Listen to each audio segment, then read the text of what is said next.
you decided to go to America because of a teacher who advised you that? Well, oddly, I mean, it wasn't like his direct advice, but I think it was, he was a good influence because he was our chemistry teacher, or my chemistry teacher, rather. And he used to play drums in a 70s band called Sailor. And we showed him like a really rubbish demo we'd all recorded when we were like 16. And it was called like I'm the Elephant Man, full of angsty teen and sort of anguish and emotion. It was rubbish. And he said, if you want to write about life, you've got to go and live it first. You've got to go and do these things. You know, we'd just grown up in the same place all our lives. And, you know, I mean, what do you know when you're 16? I mean, I don't think that means you can't write. But I think we wanted to be good songwriters. And did you write songs in that period? Oh, yeah, lots. I mean, the important thing, I think, is to always be writing. And that's why it's important as well, I think, reading and watching films and, you know, getting into everything there is in the world, you know, art and just tasting from lots of different tables.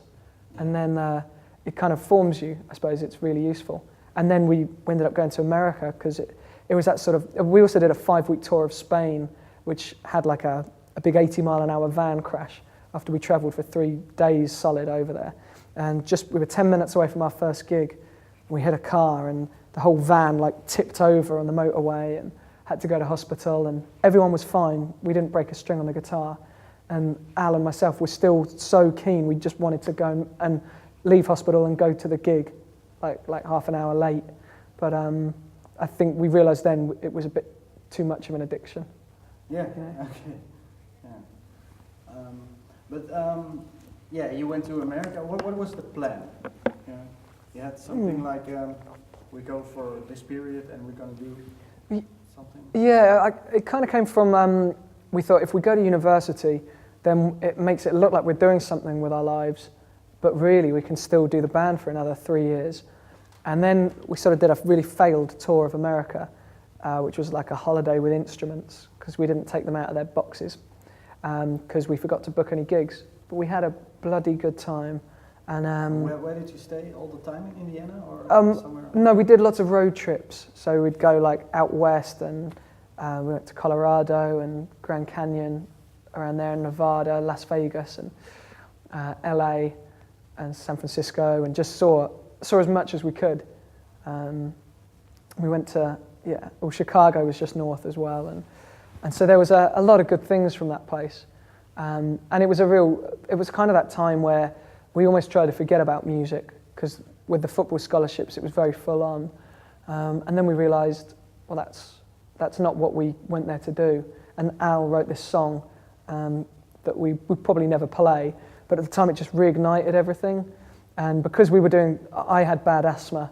Once we got to America, I don't know, it must be humid state or something, and Al got shin splints, so like little fine hair fractures on his shins.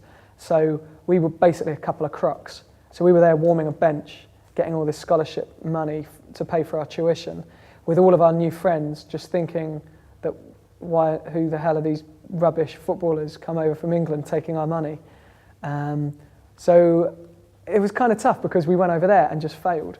And I think that really shaped a lot of this album, because it's kind of learning to deal with that. You either give up or you learn to cope, you know. And so it was a real important time that I think has informed a lot of the album, and that like a lot of the songs on the album deal with kind of wanting to be saved and that sort of thing. So it was really useful for the songwriting, and in a way more useful than maybe going to music college for 3 years.